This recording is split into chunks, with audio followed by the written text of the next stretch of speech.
السلام عليكم ورحمة الله وبركاته. الحمد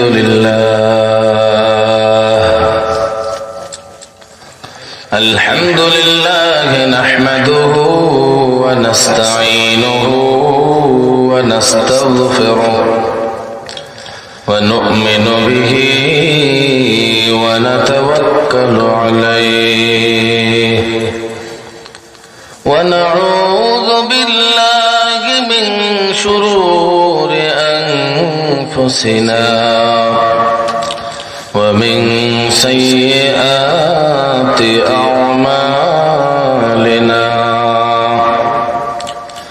من يهده الله فلا مضل له ومن يضلل فلا هادي له. ونشهد أن لا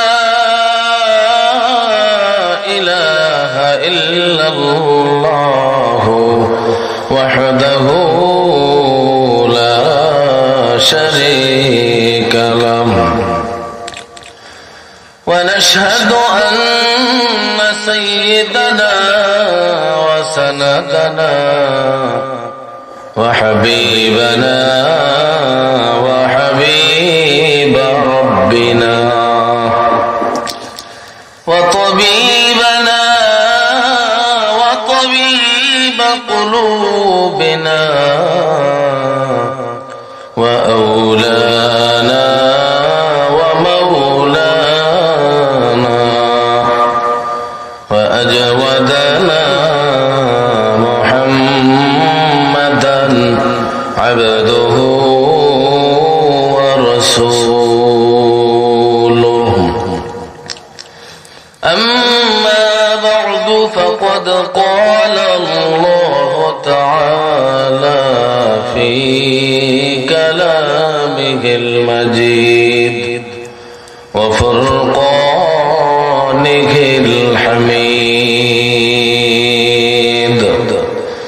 أعوذ بالله من الشيطان الرجيم. بسم الله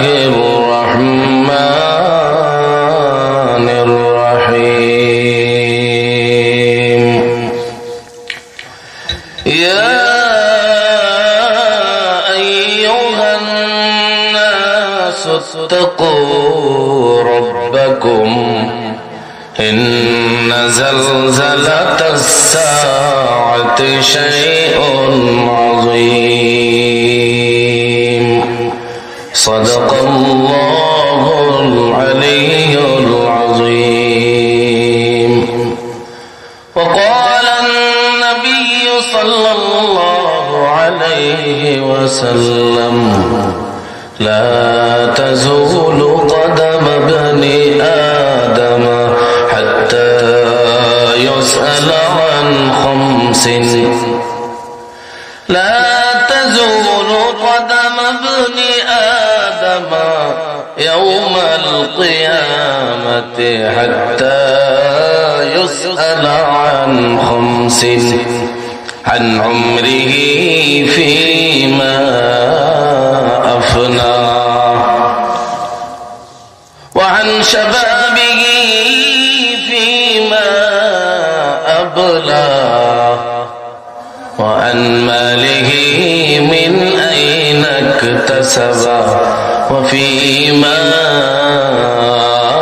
أنفقه وماذا عمل فيما علم، أو كما قال عليه الصلاة والسلام.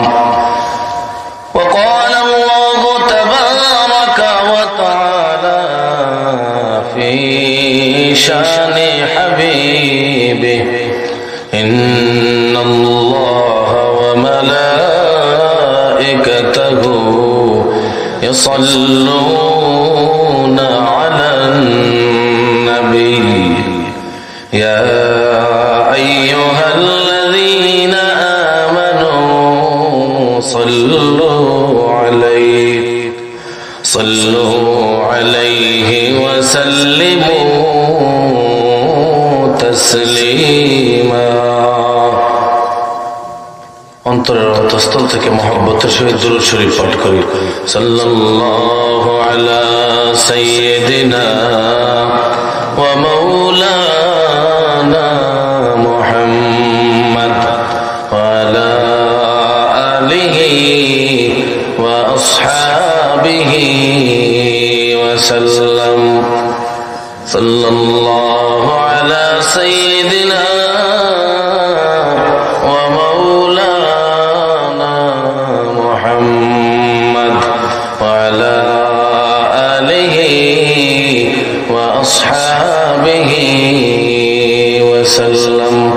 صلى الله على سيدنا ومولانا محمد وعلى آله وأصحابه وسلم. يا صاحب الجمال ويا سيد البشر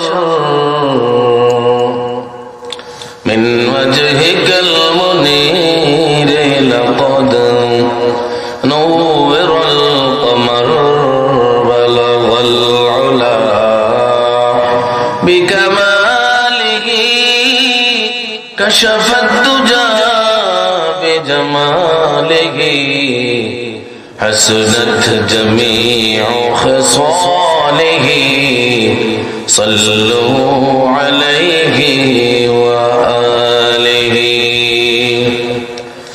إلهي देखा दे हमें दियारे मदीना. इलाही बना दे हमें गुबारे मदीना. बलगल उला बिकमालिही कशफत दुजा बिजमालिही हसनत जमीउ खसालिही सल्लू अलैहि व आलिहि. কায়স্থগ্রাম কুসুমবাগ এলাকাবাসী হেতিবগঞ্জ গোলাপগঞ্জ সিলেটের উদ্যোগে আয়োজিত আজকের এই তৃতীয় বার্ষিক ওয়াজ মাহফিলে উপস্থিত সম্মানিত শ্রদ্ধাভাজন সভাপতি এবং জাতির মাথার মুকুট কাবিলে ইহতিরাম হযরত উলামায়ে কেরাম, এলাকার গণ্যমান্য মুরব্বিয়ানে কেরাম, নওজোয়ান ভাইয়েরা, পর্দার আড়ালের আমার অতি সম্মানিত মা ও বোনেরা, প্রথমেই রব্বুল ইজ্জাত রব্বুল আলামিনের শুকরিয়া জ্ঞাপন করি যে রব্বুল আলামিন আজকের এই দিবস পর্যন্ত, এই রজনী পর্যন্ত আপনাকে আমাকে জীবিত রাখলেন, সুস্থ রাখলেন, মুক্ত রাখলেন এবং আসার তৌফিক দান করলেন।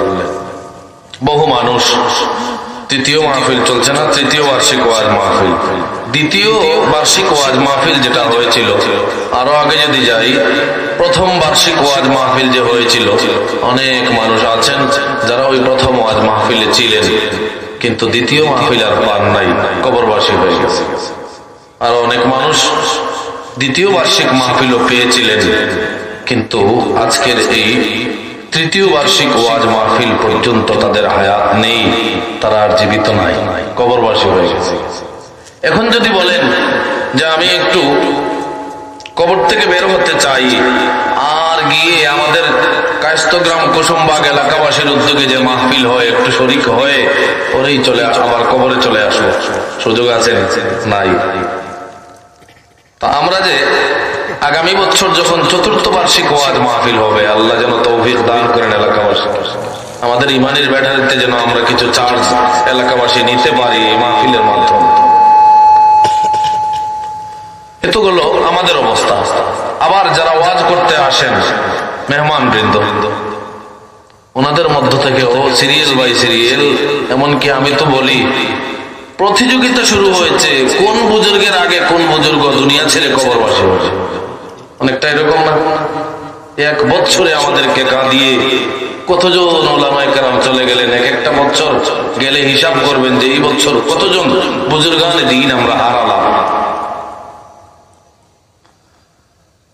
দরগা মাদ্রাসার মুহতামিম শাইখুল হাদিস মুফতি আবুল কালাম জাকারিয়া রাহমাতুল্লাহ আলাইহি, এখন যদি আপনারা চান আপনাদের এই এলাকার আরেক কৃতি সন্তান হাউজিং এস্টেট কেন্দ্রীয় মসজিদের ইমাম ও খতিব আমাদের বড় ভাই হযরত মাওলানা লিয়াকত ভাই, উনি তো দরগায় লেখাপড়া করেছেন নাকি? সিলেট দরগা শাহজালাল মাদ্রাসায় লেখাপড়া করেছেন। দরগা মাদ্রাসার সাথে ওনার কোন সম্পর্ক? উনি যদি এখন গিয়ে বলেন যে আমার এলাকাবাসী কোনোভাবেই মানছেন না, সবাই চান যে মুফতি সাহেব হুজুর ওনাদের মাহফিলে যাবে, আনতে পারবেন? সম্ভব নেই, কোনোভাবেই আর সম্ভব না। উনি এখন কবরের বাসিন্দা হয়ে গেছে। দোয়া করে, ও আল্লাহ আপনার বান্দা আমাদের ওস্তাদে মুহতারাম ওস্তাদুল মুকাররম, ও আল্লাহ আপনার বান্দার কবরকে জান্নাতের বাগান বানাইয়া দিন। আমিন। তো যারা বয়ান করতে আসবেন ওনাদের মধ্যে থেকেও একের পরে এক খালি যাচ্ছেন আর যাচ্ছেন, আর আমরা যারা বয়ান শোনার জন্য আজকে আসলাম সময়ে সময়ে এসে থাকি, আমাদেরও ঠিক ঠিকানা নাই যে কোনো সময় কুল্লু নাফসিন যায়িকাতুল মাউত। রব্বুল আলামিন ঘোষণা দেন, আমার বান্দা বান্দি প্রত্যেক প্রাণীকেই যার প্রাণ আছে তার মৃত্যু আছে, মৃত্যুর শ্বাস অবশ্যই গ্রহণ করতে হবে। আরবি শায়ের বলেন, আল মাউতু কাসুন ওয়া কুল্লুন নাসি শারিবুহু ওয়াল কবরু বাবুন ওয়া কুল্লুন নাসি দাখিলুহু।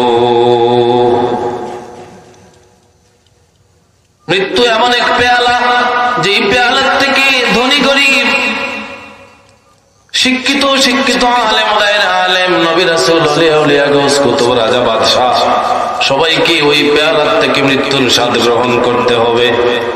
ওয়াল কবরু বাবুন ওয়া কুল্লুন নাসি দাখিলুহু।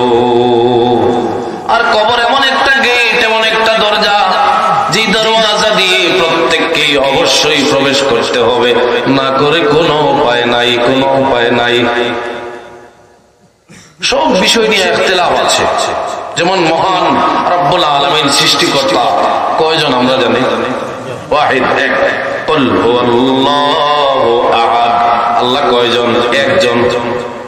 কিন্তু এমন মানুষও এই পৃথিবীর বুকে আছেন যারা আল্লাহর দেয়া শরীর নিয়ে চলাফেরা করেন, আল্লাহর দেয়া চোখ দিয়ে দুনিয়া দেখেন, রব্বুল আলামিনের দেয়া পা দিয়ে টিপ টিপ টিপ টিপ করে ঘুরে বেড়ান, রব্বুল আলামিনের দেয়া হাত ব্যবহার করে জীবন পরিচালনা করেন, রব্বুল আলামিনের দেয়া সূর্যের আলো গ্রহণ করেন, চন্দ্রের আলো গ্রহণ করেন, আল্লাহর সৃষ্টি জমিনের উপর দিয়ে চলাফেরা করেন। কিন্তু একজন নয়, তারা বলেন একাধিক। একাধিক, নাউযুবিল্লাহ। এটা নিয়েও ইখতিলাফ। সৃষ্টিকর্তা খালেক এই রব্বুল আলামিনকে নিয়েও ইখতিলাফ রয়েছে। কিন্তু একটা জিনিস আছে যেটা নিয়ে ইখতিলাফ নাই, আর সেটার নাম হচ্ছে আল মাউত, মৃত্যু। কোনদিন শুনছেননি কোন ধর্ম, হিন্দু বলেন, বৌদ্ধ বলেন, খ্রিস্টান বলেন, ইহুদি বলেন, কেউ কোনদিন বলছেন যে মৃত্যু নাই? বলছেন নি? কেউ বলেন নাই। এটা সবাই মানেন। তো রব্বুল আলামিন আমাদেরকে জীবিত রাখলেন, কবরে থাকলে আর আসতে পারতাম না, সুস্থ মুক্ত রাখলেন। অনেক মানুষ কবরেও না, বিদেশেও না, হসপিটালেও না, কোনো বড় ঝামেলায়ও না, আশপাশেই ঘুরঘুর করছেন, কিন্তু এই পর্যন্ত আসতে পারেন নাই। রব্বুল আলামিন তৌফিক দেন নাই। মান ইউরিদিল্লাহু বিহি খায়রান ইউফাক্কিহু ফিদ্দীন। রব্বুল আলামিন যার কল্যাণ কামনা করেন, ভালাই চান, তাদেরকেই দ্বীনি সমঝ দান করেন, দ্বীনি বুঝ দান করেন। আমাদেরকে আসার তৌফিক দিয়েছেন, তাহলে বোঝা গেল রব্বুল আলামিন আমাদের কল্যাণ চান, ভালাই চান। সুবহানাল্লাহ। তো একবার শুকরিয়া আদায় করি, রব্বুল আলামিন আমাদেরকে আসার তৌফিক দিলেন। পর্দার আড়ালের মা বোনেরাও যারা তৌফিক পেয়েছেন, কেবল তারাই মাহফিলের দিকে খেয়াল করে দুই চার কথা শুনতে পারবে। আর যারা তৌফিক পান না, আজকে বাড়ি মেয়ে আসছে, এবং আরো অনেক মহিলাদের বোন এসেছেন, মা এসেছেন, মোটামুটি একসাথে হয়ে বিরাট আকারের মাহফিল ওখানেও চলছে। তারা ওইদিকে খেয়াল করে কথাবার্তা শোনার সুযোগ সবাই পাবে না। কেবল রব্বুল আলামিন যাদের ভালাই চান, কল্যাণ চান, মঙ্গল চান, তাদেরকেই তৌফিক দান করুন। এই জন্য আমরা শুকরিয়া আদায় করি আল্লাহ যে তৌফিক দিলেন, আলহামদুলিল্লাহ। ঘোষণা হয়েছে কিয়ামত সম্পর্কে কিছু আলোকপাত করার জন্য, সময়ও খুব বেশি নেই। আর আমাদের মাথার তাজ শাইখুল হাদিস হযরতুল আল্লাম হযরত মাওলানা নুরুল ইসলাম খান সাহেব সুনামগঞ্জি দামাত বারকাতুহুল আলিয়া, উনি আসছেন। ওনার গুরুত্বপূর্ণ আলোচনা আমরা শুনবো। তার আগে অল্প কিছু সময় আমরা একটু আলোচনা করি, জিকিরে জিকিরে সময়টা কাটাই। আমি যে আয়াতে কারিমা তিলাওয়াত করলাম সূরাতুল হজ এর প্রথম আয়াত, রব্বুল আলামিন শুধুমাত্র মুসলমান বলে পৃথক করেন নাই।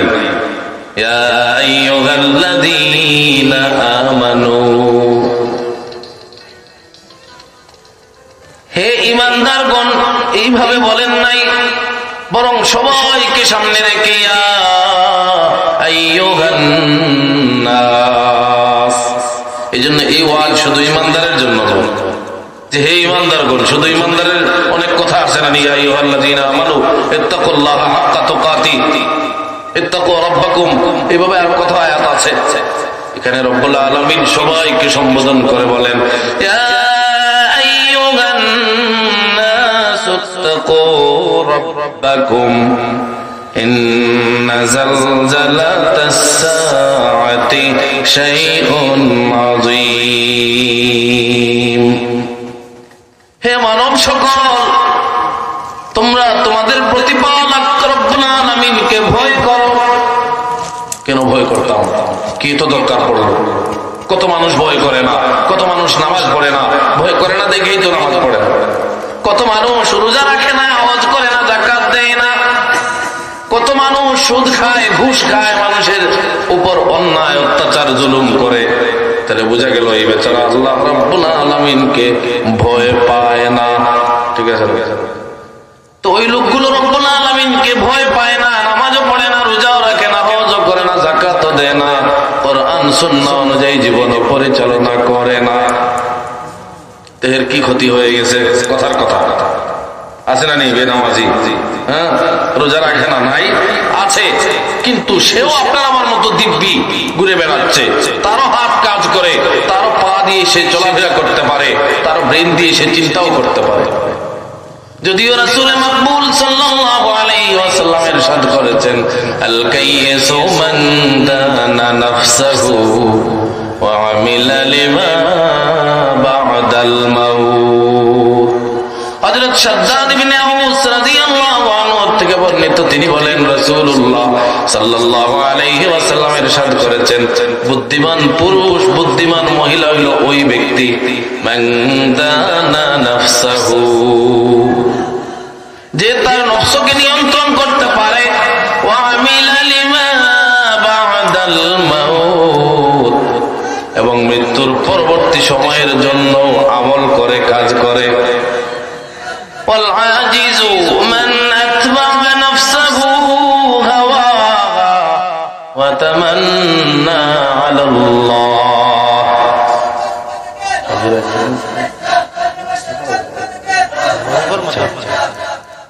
والعاجز من أتبع نفسه هواها। রাসূল মাকবুল সাল্লাল্লাহু আলাইহি ওয়াসাল্লাম হাদিসের পরের অংশে ইরশাদ করেন, ও আমার উম্মতেরা, আর নির্বোধ ওই ব্যক্তি, দুর্বল ওই ব্যক্তি, মান আতবা'a নাফসাহু হাওয়াহা, যে ব্যক্তি নফসের গোলামি করে, নফসকে নিয়ন্ত্রণ করতে পারে নাই, সে নিজেই নফসের নিয়ন্ত্রণে চলে গেছে। হাওয়াহা অর্থাৎ নফস যা চায়, নফসের প্রবৃত্তি অনুযায়ী সে চলাফেরা করে। নফস বলে ফজরের নামাজে যাওয়ার দরকার নাই, আর কত মানুষই তো যায় না, তো তার কি হয়ে গেছে? তোমারও যাওয়ার দরকার নেই, একটু আরাম করে ঘুমাও। নফস বলে কত মানুষ তো সুদ খায়, আমি খাইলেও সুবিধা কি? নফস বলে কত মানুষ তো ঘুষ খায়, আমি খাইলেও সুবিধা কি? নফস বলে মাথার গাম পায়ে ফেলে কষ্ট করে উপার্জন করা টাকা পয়সা হজ করতে গিয়ে খরচ করব, কি দরকার পড়লো, আমি এত বোকা না। নফস বলে, আর সেও মেনে নেই বলে হ্যাঁ নফস ভাই সাহেব খুব গুরুত্বপূর্ণ কথা বলেছেন, এত টাকা কেন নষ্ট করবো। মান আতবাআ নাফসাহু হাওয়াহা, যে নফসের অনুসরণ করে অর্থাৎ অন্তরের কুপ্রবৃত্তির অনুসরণ করে, ওয়া তামান্না আলাল্লাহ, অথচ ওই পাগল বেচারা অত ভাগা কপাল পোড়া, ওই বেচারা তামান্না আলাল্লাহ, আল্লাহর উপরে তার বড় আশা আর ভরসা, সেও বড় আশা করে রব্বুল আলামিন রহমান, রব্বুল আলামিন রহিম, সুতরাং আমাকে জাহান্নামে দিবেন না। আমি সুদ খাইলেও আমি কিন্তু জান্নাতি, আমি সুদ খাই তবুও আমি জান্নাতি, ঘুষ খাই তবুও জান্নাতি, নামাজ পড়ি না, রোজা রাখি না, কোরআনের আশপাশে যাই না, নবীর সুন্নাত পছন্দ করি না, আমার পরিবারে পর্দা নাই, নামাজ নাই, রোজা নাই, তারপরেও সে বলে আমিও জান্নাতে যাব। কেমনে যাবা?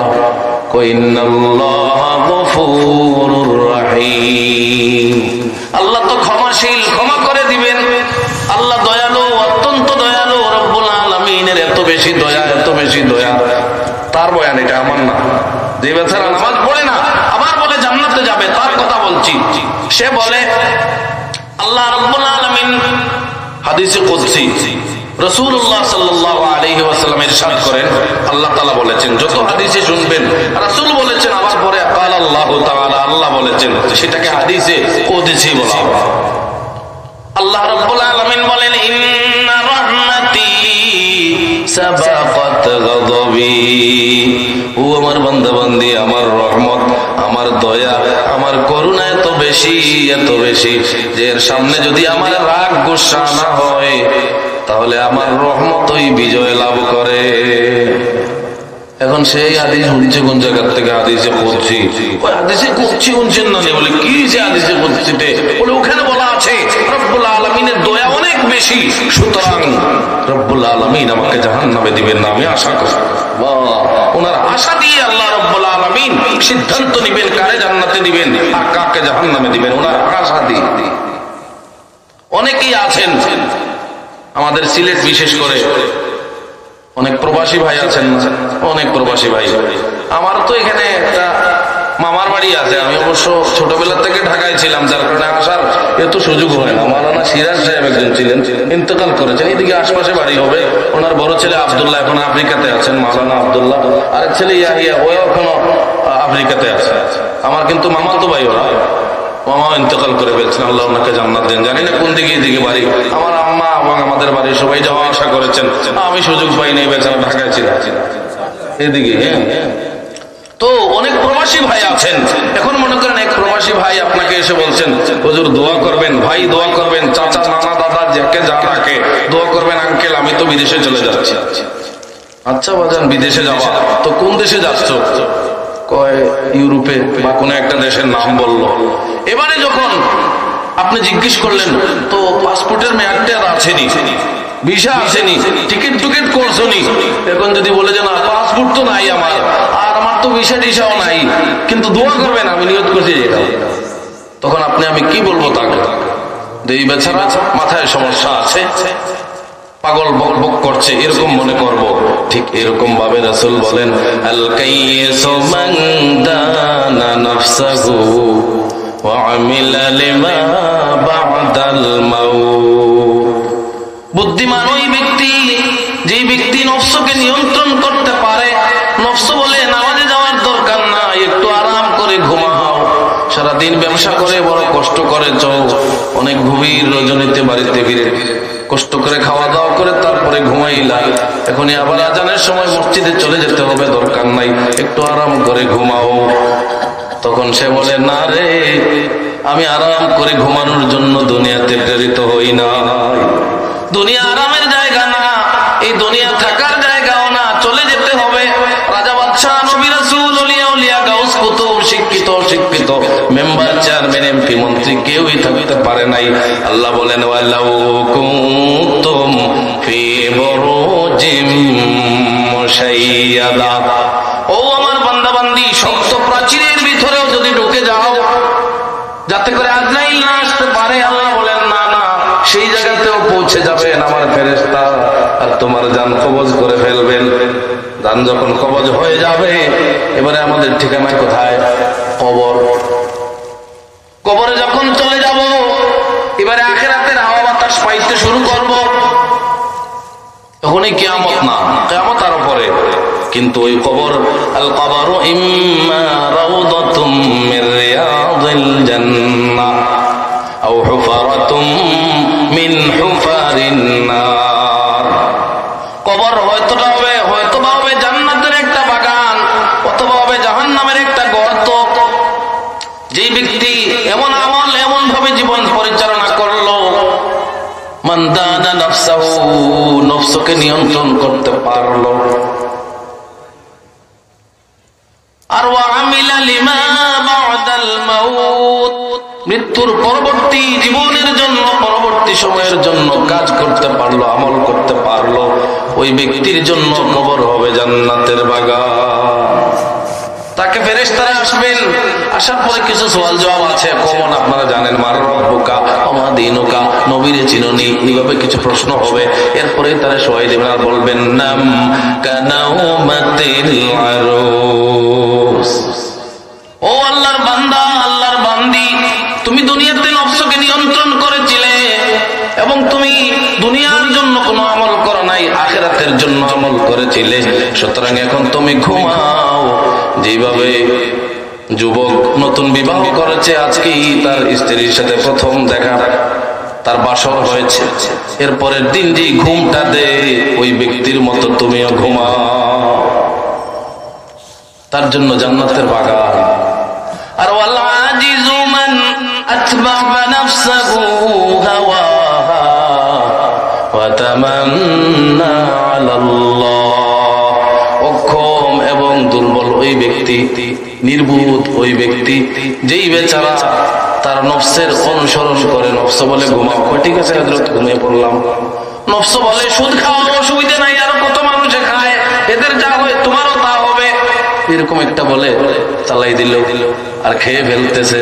রাসূল বলেন এই বেচারা হলো নির্বোধ। তার টাকা পয়সা থাকতে পারে, তার বাড়ি গাড়ি থাকতে পারে, তার জমি জমা, মিল ফ্যাক্টরি, দোকানপাট, ব্যবসা বাণিজ্য, বিজনেস থাকতে পারে, কিন্তু এই বেচারা হচ্ছে নির্বোধ। এটা বোঝার জন্য একটা উদাহরণ দিই, এরপরেই সরাসরি কিয়ামতে চলে যাবো ইনশাআল্লাহ। এক মানুষ বিদেশে গেল, যেমন আমার মামাতো ভাই আব্দুল্লাহ, মাওলানা আব্দুল্লাহ, বড় ভালো আলেম, জানি না ওখানে কোন অবস্থায় আছে আব্দুল্লাহ ভাই। ঢাকা বারিধারা মাদ্রাসায় লেখাপড়া করেছে, শেষের দিকে, শুরুর দিকে আঙ্গুরা মোহাম্মদপুর মাদ্রাসায়। তো ঢাকায় যখন পড়তেন, আমিও ওই মাদ্রাসায় পড়তাম, একই মাদ্রাসা। ওনারে 2 নম্বর বানানো বড়, 2 নম্বর বানানো বড় মুশকিল ছিল, এই 1 নম্বরই। যাক, তো বিদেশে যারা আছেন, এরা কি সারা জীবনের জন্য বিদেশে যায়? না, মা বাবা, ভাই বোন, স্ত্রী, বিবি, বাচ্চা, এগুলা রেখে, নিজের আপন জনদেরকে রেখে দূর দেশে চলে যায় সারা জীবন থাকার জন্য। না, ওখানে গিয়ে কিছু হালাল রুজি করবে, আর ওই কামাই রোজগার করে কিছু হালাল টাকা পয়সা উপার্জন করে পরে দেশে এসে শান্তিতে জীবন কাটাবে, এই তো নিয়ম। এখন একজন গেছে 5 বছরের জন্য, যাওয়ার পরে ওই জায়গাতে যে টাকা পায়, বড় খুশি, আলহামদুলিল্লাহ, মেলা টাকা পায়।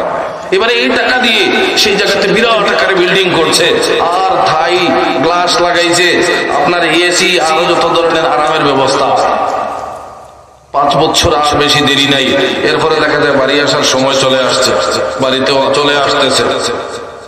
তো ওই বেচারা যেখানে 5 বছর থাকবে, সেখানে বড় সুন্দর বিল্ডিং বানালো, সেখানে এসি ফিটিং করলো, আর যেই বাড়িতে এসে থাকার কথা বাকি জীবন, সেই বাড়িতে কিছুই করলো না। এই বেচারারে আপনারা কি বলবেন? নির্বোধ, নির্বোধ। এই কথাটাই রাসূল বলেছেন তিরমিজি শরীফের 2459 নম্বর হাদিস, আল কাইসু মান দানা নাফসাহু ওয়া আমিলা লিমা বা'দাল মাউত ওয়াল আজিজু মান আতবা'a নাফসাহু হাওয়াহা ওয়া তামান্না আলাল্লাহ। এজন্য কোন দলের অন্তর্ভুক্ত হবেন? আপনি কি নির্বুদ্ধের অন্তর্ভুক্ত মুক্ত হতে চান তাহলে নফসকে আমির সাহেব বানাই ফেলেন, আর উনি যা বলেন জি আমির সাহেব, জি জনাব, জি জনাব, জি স্যার প্রয়োজনে বলবেন, আর ওনার অনুযায়ী চলতে থাকেন। ইন্নান নাফসা লা আম্মারাতুন বিসু, চলতে থাকেন ওনার সাথে, জাহান্নামে যেতে বেশি দেরি হবে না। আর যদি নফসে মুতমাইন্না বানাতে পারেন, ইন্নান নাফসা লা আম্মারাতুন বিসু, এই নফসের যারা অনুসরণ করে তাদেরকে খালি আদেশ দিবে আম্মারা, খালি আমির না, খুব বেশি আদেশ দিতে পারে। আরে আজকে সারাদিন হয়ে গেল একজনেরও সুদ খাইতে পারলাম না, আজকে সারাদিন হয়ে গেল কোন একটা মাস্তানি দেখাতে পারলাম না, আজকে একদিন চলে যাচ্ছে, আপনি দেখা যায় একটু আপনি যে একজন এত বড় নেতা এটা কেউ বুঝতেই পারলো না, একটা কথা হইলো এরকম খালি আম্মার, খালি আদেশ দেবে আরেকটা কাজ করো তো কই, আরেকটা কাজ করো, এইরকম আপনাকে ঘুরাতে ঘুরাতে শেষ করে জাহান্নামে নিয়ে ছাড়ে।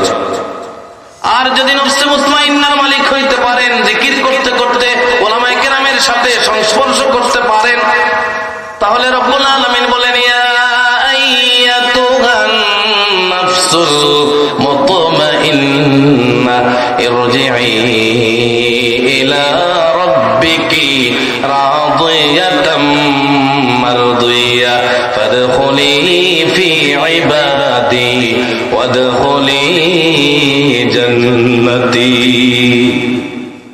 এজন্য কোন নফসের দরকার? নফসে মুতমাইন্না।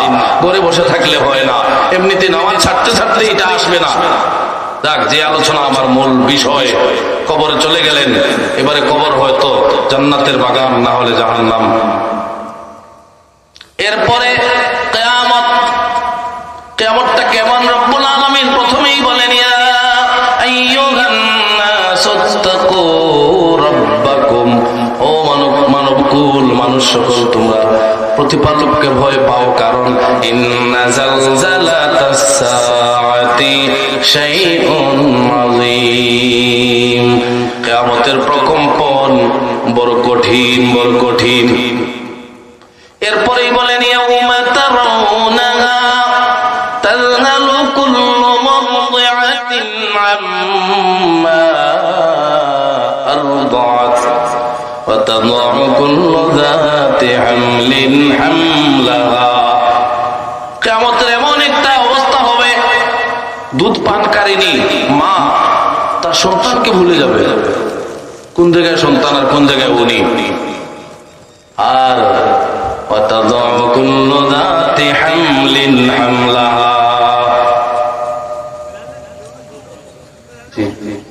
মায়ের পেটে সন্তানের বয়স কতদিন হলো দেখার বিষয় নয়, ওই দিনই এটাকে প্রসব করে ফেলবে। মানুষ পাগলের মতো, মাতালের মতো হয়ে যাবে। আসলে এরা পাগল না, একটু নারায়ণ আলহামদুলিল্লাহ।